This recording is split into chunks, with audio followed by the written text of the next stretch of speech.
Hello everyone, and welcome to the Biblical Bookworm. My name is Elizabeth, and today I'll be talking about the book The Glories of Mary, which was written in 1750 by St. Alphonsus Liguori, who is a doctor of the Church.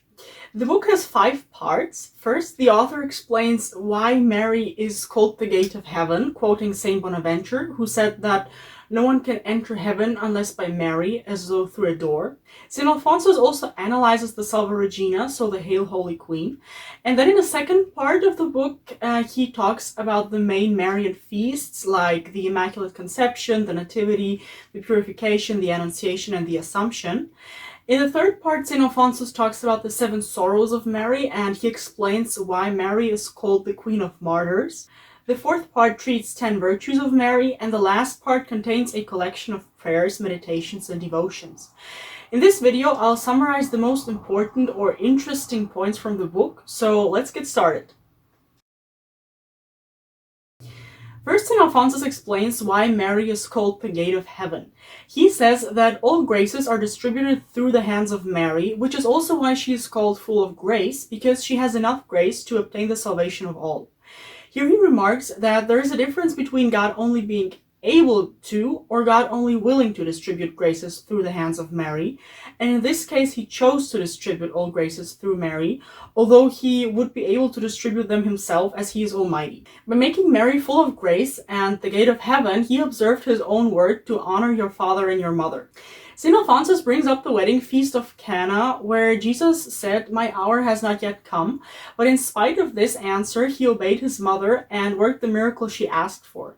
That story also shows us that Mary even helps us when we didn't ask for it.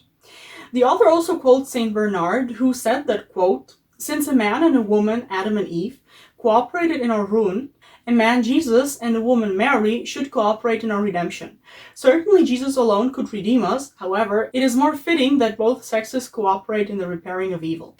Then St. Alphonsus explains how Jesus made Mary the mother of all humans, as when Jesus said to Mary, "Behold your son," in John 19:26, the Gospel says that Jesus turned to the disciple. This shows that Jesus gave Mary to all who are his disciples, and not only to John in particular.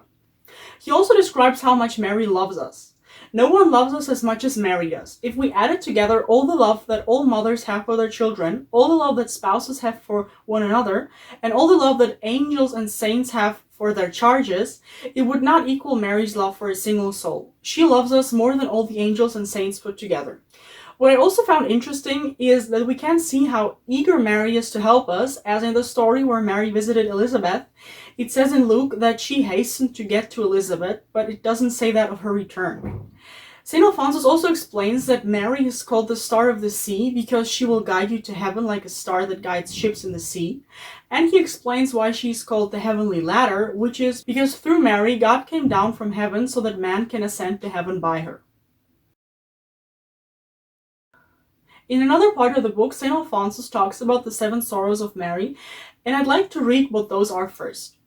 The prophecy of Simon is found in Luke 2, the flight into Egypt from Matthew 2, the loss of the child Jesus in the Temple of Jerusalem, also in Luke 2, Mary's meeting Jesus on the Via Dolorosa, the 4th station of the cross, the crucifixion of Jesus on Mount Calvary, Jesus being taken down from the cross, and the burial of Jesus by Joseph of Arimathea. The author explains why Mary is called Queen of Martyrs, although she wasn't killed like the other martyrs. He says that she's a martyr because she suffered enough to die, even though death didn't happen. As St. Thomas writes that to merit martyrdom, it is enough to exercise obedience in the highest degree, i.e. obedient unto death. And as St. Bernard writes, Mary was a martyr not by the sword, but by the sorrow of her heart. Mary had both the longest martyrdom, which was all her life, and the most intense. St. Bernardine said that if Mary's grief were divided among the whole human race, everyone would die immediately. What I also found to be an interesting thought is that saints, or at least martyrs, are usually represented with the cause of their suffering or the cause of their martyrdom, and Mary is represented with her son. I've never thought about it like this. Then St. Alphonsus enumerates the promises Jesus made to those devoted to Mary's sorrows. Those are: those who invoke Mary in her sorrow will receive true repentance before they die. Jesus will protect them at the hour of death. Jesus will impress the passion upon their minds and reward them in heaven. Mary can provide for these souls as she wishes. She can give them any favor.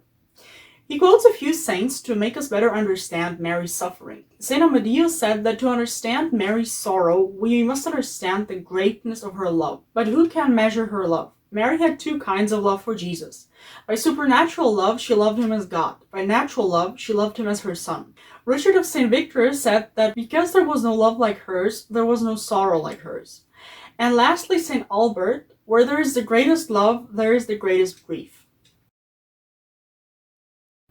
As announced at the beginning of this video, St. Alphonsus also discusses Mary's virtues, and here he writes, for example, that Mary had more faith than all the angels and saints. She saw the baby Jesus and believed he was God.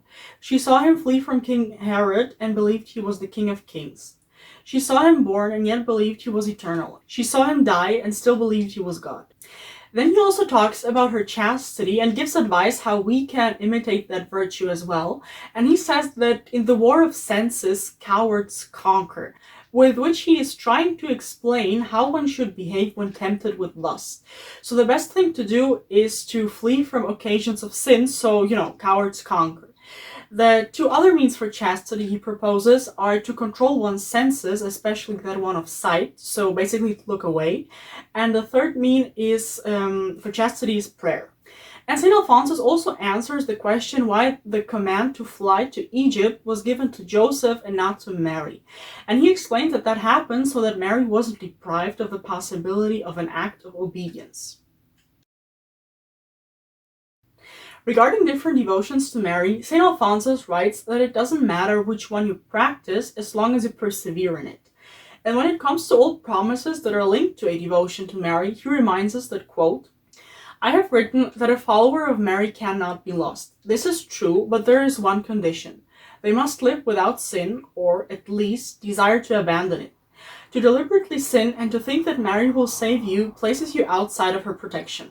The first devotion he mentions is the Hail Mary, and here he gives advice on when to pray it, which according to him could be when rising and going to bed, when leaving and entering the house, whenever one passes an image of Mary, whenever we begin an action like Holy Communion or work or really anything, and lastly in every temptation.